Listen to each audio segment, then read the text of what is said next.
Гласот на Америка на македонски. Преку една деценија вашиот прозорец кон САД. А сега, директно од студиото во Вашингтон. Добро вечер. Го гледате ТВ журналот Newsflash на Гласот на Америка на македонски. Со вас во наредните 8 минути ќе биде Ведран Андоновски. Напнато пред средбата Обама-Нетањаху. Кауција за притворениот директор на Меѓународниот монетарен фонд. Нерешено во плейоф над преварите на NBA. Еве ги најновите вести од САД. Израелскиот премиер Бенџамин Нетањаху е гостин во Белата куќа, откако вчера американскиот председател Барак Обама во говорот за настаните на Блискиот Исток и Северна Африка рече дека израелските граници во идното израелско-палестинско решение треба да се базираат на линиите пред шестдневната војна од 1967 и под одредени услови. Нетањаху возврати со остра критика, велејќи дека Израел така не би можел да се одбрани. Судијата одобри кауција од $1 милион за довчерашниот директор на Меѓународниот монетарен фонд Доминик Строс-Кан, обвинет за сексуален напад на собарка во хотел во Њујорк. Ќе биде во домашен притвор под видеонадзор, чекајќи го судското рочиште на 6 јуни. Оклахома победи во Далас 106-100 и изедначи на 1-1 во финалето на западната конференција на NBA. Кевин Дуран предводеше кај Оклахома со 24 поени.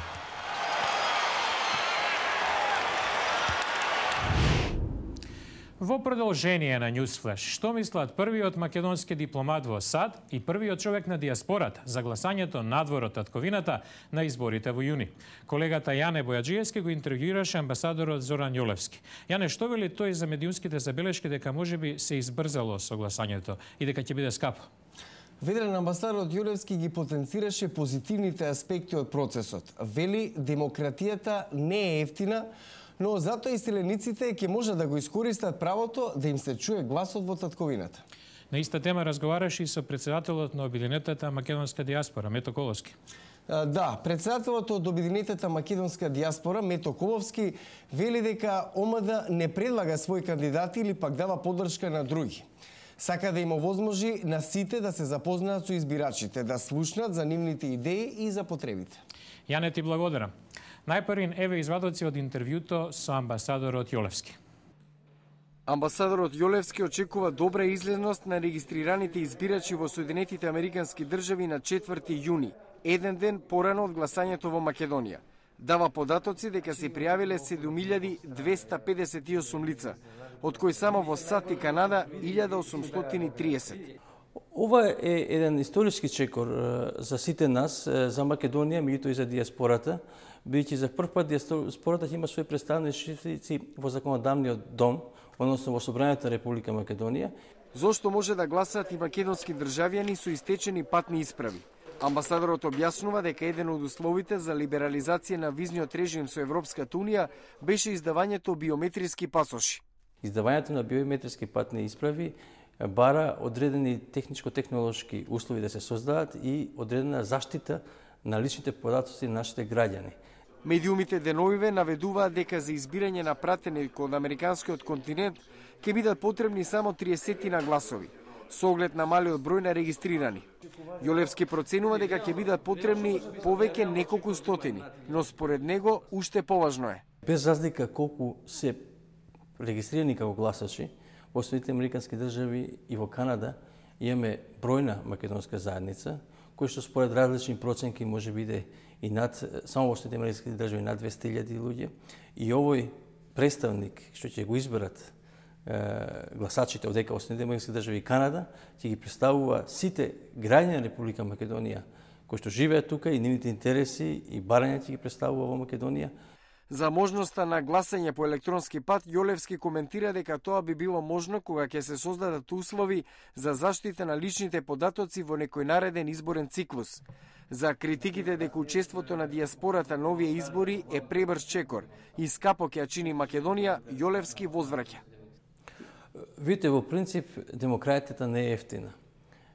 И ако одредено лице треба да оствари одредено демократско право, не е важно колку чини тоа. Битно е тоа право да му биде дадено на граѓанинот, на индивидуата.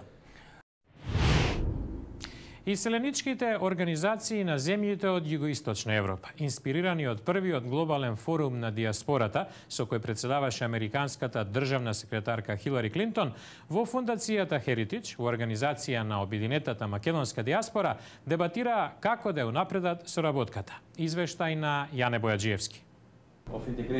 Да се зајакне добрата представа за регионот, демократијата во САД да се пренесе во татковината, да се лобира во Конгресот за да се чуе гласот на диаспората меѓу законодавците, најави амбасадорите од Македонија, Албанија, Хрватска, Босна и Херцеговина на средбата со представници на коалицијата на диаспорите од Југоисточна Европа.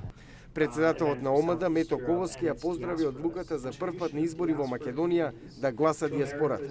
Дефинитивно нашата организација нема да се вклучува активно да предлага кандидати, да поддржува кандидати и сето тоа, но сакаме да имаме отворена платформа за сите да издействуваат, да се запознаат со нашите членови со нив. Зошто е важно представниците од диаспората од разните етнички групи да бидат активни во Конгресот? Џо Фоли, директор за односи со јавност во Националната федерација на хрватите во САД, дава одговор. Затоа што тоа е уште еден начин оние кои носат одлуки да добијат информации и најчесто тие информации не се цензурирани.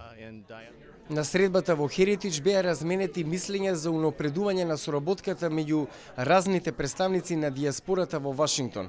Како што потенцираше државната секретарка Хилари Клинтон, тие се многу важен мост за соработка со нивните татковини.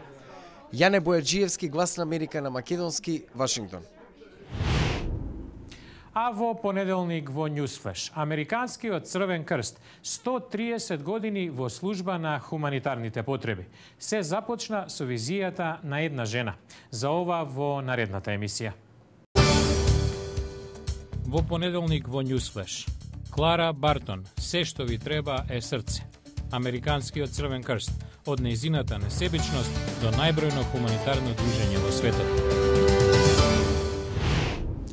Го гледавте Newsflash на Гласот на Америка на македонски. Вечерва со вас беше Ведран Андоновски. За најнови содржини појдете на нашата интернет страница glasnaamerika.com, а станете наш пријател и на Facebook. Пријатна вечер. Се гледаме во понеделник.